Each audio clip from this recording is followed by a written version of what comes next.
Desa Serang Raya. Sebelumnya saya berterima kasih kepada owner Usuhara Kopi yang telah menyempatkan waktunya. Saya Nur Malasari. Saya Anissa Nelsa Fitri dan saya Lisa Febriani. Nah, di sini saya akan mewawancari Usuhara Kopi ini. Baik, langsung saja pertanyaan yang pertama, yaitu apa sih yang menjadi latar belakang ataupun motivasi dalam membuat usaha Unsur Hara ini? Dijawab nih ya, dijawab ya, slow aja ya. Latar belakang bikin usaha gitu, bikin kedai kopi tuh sebenarnya cuma karena suka awalnya tuh karena suka ngopi.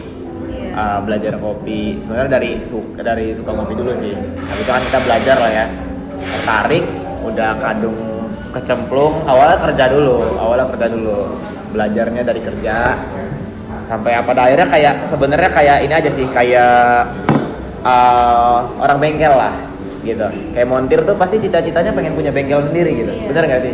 Semua gitu, petani yang cuma nyangkul pasti pengennya punya sawah sendiri gitu. Sama aja, saya juga gitu. Kayaknya gua asik deh kalau punya kedai sendiri gitu, nggak kerja sama orang, gua ngontrol semuanya, ngatur semuanya sendiri dengan apa yang gua mau kayak gitu. Awalnya kayak gitu aja, pengen. Jadi ya latar belakangnya karena suka aja, suka ngopi kayak gitu. Kalau untuk latar belakang. Baik, pertanyaan yang kedua, apakah strategi persaingan yang diterapkan dalam menghadapi persaingan di bidang yang sama? Apa sih strategi yang ditanam di Unsur Hara ini gitu? Apa ya? Menghadapi persaingannya. Kalau bacok-bacok kan nggak mungkin ya. Strategi persaingannya apa ya? Kalau kita sih lebih ke sebenarnya bukan ke strategi yang kayak harus ikut-ikutan gitu. Sebenarnya enggak sih, karena dalam satu kota di Serang lah, ambil lah di Serang semuanya terkoneksi juga antar usaha ya. Maksudnya di bidang yang sama ya. Kayak antar kedai kopi tuh saling kenal, satu kedai kopi sama kedai kopi lain kenal, ownernya pada kenal, baristanya juga sering ngumpul bareng gitu. Sebenarnya bukan ke arah strategi yang saling menjatuhkan ya, atau gue nih paling mantep gitu, kedai gue paling keren, nggak gitu. Lebih ke kalau kita lebih ngutamain si produk aja sih. Jadi strateginya lebih ke pertama bahan bakunya yang bagus-bagus kayak gitu. Itu kan salah satu strategi juga kan. Jadi kalau konsumen nyobain dapet enak ya otomatis balik lagi gitu. Yang pertama sih itu. Tuh, yang kedua ya pelayanan juga. Gimana caranya gue nih jadi kenal sama orang yang datang gitu. Atau anak-anak tuh jadi kenal sama yang datang. Gimana caranya tuh barista-baristanya segala macam, ditambah tempatnya juga gitu. Pelayanan kayak ya tempat duduknya, kebersihan segala macam itu dijaga sih. Sebenarnya strateginya gitu aja. Bukan yang gimana-gimana kayak gitu. Pertanyaan ketiga, pasti ada dong kelemahan. Apa sih kelemahan dari Unsur Hara Kopi ini? Kelemahan kita lebih ke di tempat sih. Maksudnya ini kan ada indoor sama outdoor. Iya. Sekitar 70%-nya tuh outdoor, dan outdoornya juga belum kita tutup. Jadi kalau hujan sebenarnya lebih ke pelayanan di tempat.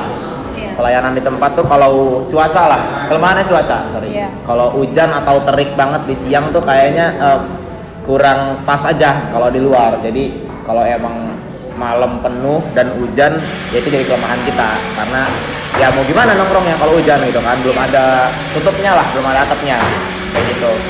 Selebihnya belum ada sih, kayaknya belum ada. Itu aja paling. Baik, pertanyaan keempat, apa sih keunggulan dari Usuhara Kopi ini? Banyak banget. Enggak. Keunggulannya apa ya? Keunggulannya yang sekarang ya, kan kita habis pindah nih. Yang sekarang balik lagi di tempat dulu ya. Di tempat tuh luas. Pertama bisa nampung banyak orang. Yang kedua kita punya parkiran sendiri yang luasnya hampir sama kedainya. Luas banget, jadi nggak ada keraguan atau ketakutan buat orang datang ke sini nggak dapat parkiran atau takut kenapa-napa parkirnya gitu. Karena kita punya parkiran sendiri dan ada yang ngurusnya, jadi aman banget. Iya, itu salah satu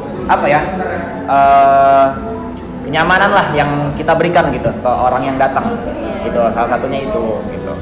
Ditambah produk juga yang tadi udah kita bahas sebelumnya, terus kita punya ruangan indoor yang pakai AC, jadi lumayan untuk cewek-cewek atau enggak yang nugas, kita punya tempat yang cukup nyaman lah ya. Kayak gitu. Pertanyaan selanjutnya nih Mas, apakah ada dampak perubahan yang terjadi terhadap unsur hara kopi ini saat sebelum pandemi dan sesudah pandemi? Ngomongin pandemi ya kita ya, ngomongin pandemi. Sebenarnya gua ngebangun unsur juga pas baru-baru pandemi sebenarnya. Waktu itu bukan di sini ya, waktu itu tempatnya rada kecil. Itu 2020 di bulan Mei, kan lagi lumayan parah lah ya, atau peraturannya gitu parah. Kalau untuk dampak, ngomong dampak sebenarnya sorry to say malah bagus gitu. Karena gini, waktu itu lagi ada, gue lupa apa namanya, PSBB, PPKM, apalah, terserah lah itulah pokoknya, yang mewajibkan atau mengharuskan anak-anak kuliahan yang luar itu pulang, bener gak sih? Iya. Baru-baru banget ditutup tuh kampus, jadi orang Serang atau kenalan-kenalan yang kuliahnya, yang notabene udah umuran nongkrong, yang kuliah di luar, itu lagi kekurung di Serang. Nah gue buka lah, jadi lagi ada masanya nih, di Serang ini lagi banyak umuran nongkrong, umuran ngopi, temen-temen, karena masih kecil, jadi ya mau nggak mau ya balik lagi konsumennya teman gitu kan. Teman-teman lagi dari rumah nih, lagi di Serang nih, mau yang kuliah di mana kek, di Serang, jadi ya masih dapat nih, malah kena gitu, malah pada datang, walaupun ya dengan protokol lah ya, atau dengan batasan jam gitu kan. Kemarin ada jam 9 udah suruh tutup segala macam, jam maghrib udah kita coba buka pagi juga. Jadi kalau untuk pandemi dari awal buka nggak ada, cuman kendalanya pas waktu ada PSBB, kayaknya PSBB deh di akhir-akhir tahun kayaknya.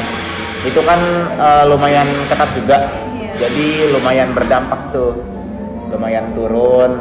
Cuma ya kita nyiasatinnya di online-nya aja sih, tetap aktif. Seenggaknya orang tetap lihat tuh, walaupun nggak datang. Kayak gitu sih kalau untuk yang pandemi.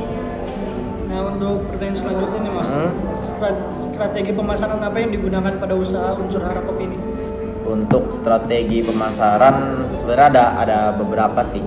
Pertama dari kitanya sendiri gitu, dari orang-orang dalamnya gitu. Maksudnya kayak yang lagi kasir, lagi kerja di baristanya juga, itu orang yang datang gimana caranya kenal produk, terus dibikin nyaman, itu kan salah satu strategi tuh biar orang balik lagi. Yang kedua, kita pakai SMO untuk ngover medsos. Jadi biar medsosnya lebih rapih, kita pakai jasa orang lain, nggak dipegang sendiri. Karena ya semua orang punya keterbatasan lah ya, untuk ada bidangnya masing-masing gitu. Jadi kita bayar tim untuk nge-up kita di medsos. Jadi orang tuh biar bagus dilihat di medsosnya, segala menu, promo segala macem. Kita di medsosnya lumayan lagi ngencengin lah gitu. Itu salah satu strategi marketingnya sih, kayak gitu. Pertanyaan selanjutnya, apakah unsur hara kopi ini sudah memiliki cabang? Untuk ngomong cabang ya, kita nggak ada arah ke situ sebenarnya. Jadi nggak mau buka cabang, karena dari yang awal juga dulu di sana kan kecil tuh. Karena kita maunya berkembang, jadi pindah ke tempat yang lebih besar lah ya, lebih luas, lebih bisa masukin orang lebih banyak gitu. Tapi nggak buka cabang, biar satu aja kayak gitu. Jadi untuk cabang kayaknya nggak ada. Tuh. Pertanyaan selanjutnya, ada berapa karyawan yang bekerja di unsur hara kopi ini? Karyawan ada 11 orang. Kita punya, mau dijelasin gak nih?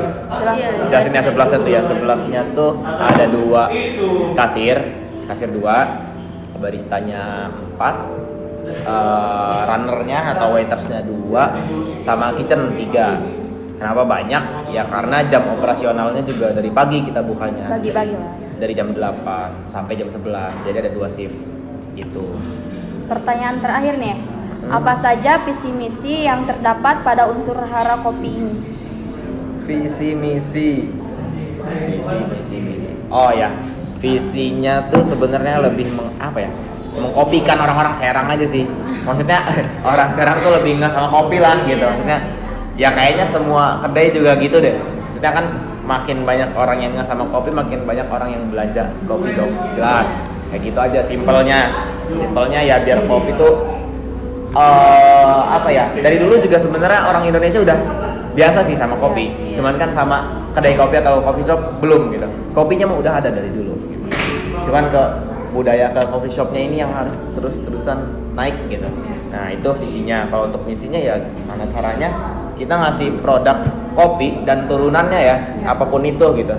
Itu yang bagus-bagus semua. Jadi orang tahu berkembangnya tuh ke arah yang bagus gitu. Ke arah yang bagus dari bahan baku, penyajian segala macam itu yang bagus. Jadi budayanya yang kebentuk itu bagus gitu ke si visinya. Makanya misinya juga harus ya bagus-bagus kayak gitu kira-kira. Yep. Saya ucapkan terima kasih kepada owner Unsur Hara Kopi yang telah menyempatkan waktunya untuk diwawancarai oleh kami. Banyak.